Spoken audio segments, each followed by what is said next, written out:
On this video, we will study how to cut a new key as from a piece of picture.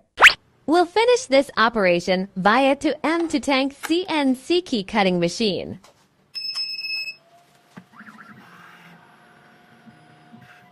First of all, connect the machine by Bluetooth. Click the Bluetooth switch. Here we'll click search again. Click the Bluetooth number. Bluetooth is already connected. For instance, if you got a key picture from your customer like this, please save it into your phone. Enter cut by bidding. We'll all search GM18R over here. Select GM18R. Here is the guide picture of key installation. Depending on the guide picture, please install it. It's important to pay more attention to the details. The key has to be flat.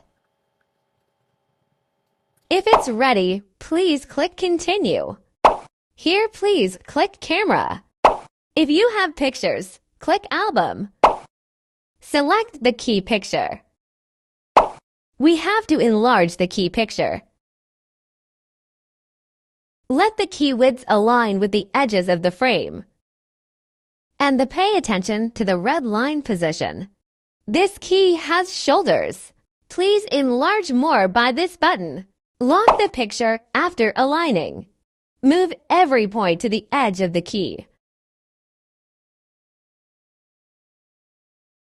If all is finished, please click OK. Key biddings appeared. Please click Cut. Continue. It'll take almost 40 seconds to cut this key.